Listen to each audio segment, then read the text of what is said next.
दोस्तों, आज power point का यह पहला क्लास है जिसमें हम लोग सीखेंगे कि पावर पॉइंट एक्चुअली में होता क्या है, इसके क्या फ़ायदे हैं और इसका उपयोग कैसे किया जाता है, किन किन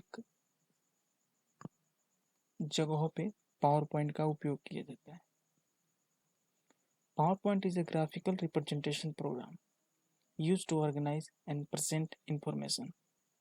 पावर पॉइंट के माध्यम से हम किसी भी डेटा को एक ऑर्गेनाइज वे में किसी के सामने हम प्रेजेंट कर सकते हैं, जो इंडिविजुअल स्लाइड कह सकते हैं या पेज कह सकते हैं। उसके हिसाब से हम लोग उस पर टेक्स्ट, ग्राफिक्स, साउंड, वीडियो या तरह तरह के आइकन्स या फीचर के साथ हम अपने इंफॉर्मेशन को उस पेज पर सजाते हैं।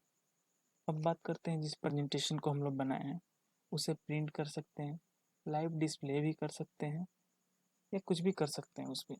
और पावर पॉइंट में एक नॉर्मल व्यू होता है जिसके माध्यम से हम टैब, पेन्स, टूल्स या यूँ बोले तो हम प्रेजेंटेशन को डिज़ाइन करते हैं। आइए हम सबसे पहले पावर पॉइंट को खोलते हैं। स्टार्ट मेन्यू में जाकर और सर्च करेंगे पावर पॉइंट।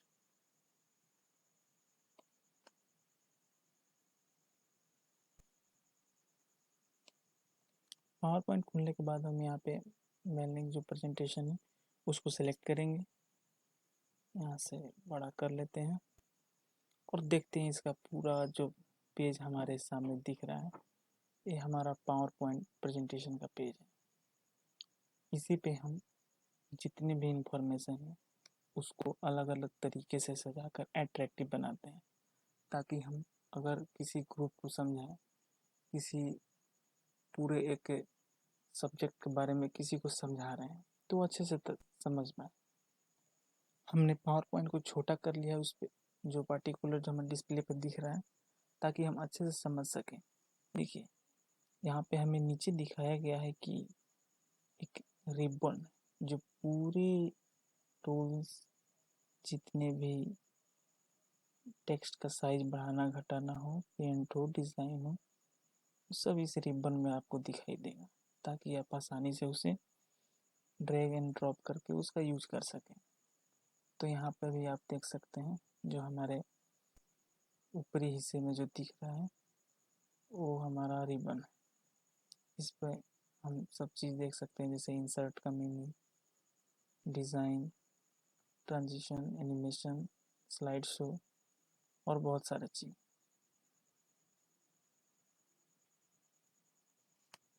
अब हम इस पेज के बारे में पूर्ण रूप से डिस्कशन करेंगे, छोटी छोटी बातों को, जो इस पेज पे क्या क्या दिख रहा है। ये जो हमारा पेज दिख रहा है, इस पेज का मतलब है कि करंट पेज जो आपने यहाँ पे ओपन किया है वो दिख कैसे रहा है, आपको टोटल सही तरीके से दिख रहा है या नहीं दिख रहा है, आप उसके बारे में यहाँ पे देखते हैं। और यहाँ पे जो मेनू दिख रहा है, सेव का दिख रहा है आपको। फिर नीचे यहाँ पे आते हैं, नोट्स का, कमेंट का है, यहाँ पे साइज बढ़ाने घटाने का है, आप लैंग्वेज चेंज भी कर सकते हैं। और यहाँ पे नंबर ऑफ स्लाइड आपको दिखेगा कि आपने कितने स्लाइड को इंसर्ट किया है, और यहाँ पे दिखेगा कौन कौन स्लाइड को इंसर्ट किया है और उसमें आपने क्या क्या चेंजिंग किया है, क्या क्या कंटेंट को डाला है, वो सब आप इसमें देख सकते हैं। तो आइए हम एक एक करके इसके फीचर्स के बारे में पढ़ेंगे। सबसे पहले आप कोई पेज को इंसर्ट करना सीखेंगे। यहाँ से आप फाइल मेनू में जाके और न्यू के पर क्लिक करके और एक एकदम न्यू यानी मैंने एक प्रेजेंटेशन को सिलेक्ट करेंगे। अगर आप चाहते हैं किसी तरह का आप टेम्पलेट का यूज करना चाहते हैं तो यहाँ से आप सिलेक्ट कर सकते हैं। तो हम फिलहाल न्यू का यूज कर रहे हैं, जो यहाँ खुल चुका है। अब आप इस पेज पे यानी स्लाइड पे कुछ लिख सकते हैं, जैसे हम यहाँ लिखना चाहेंगे।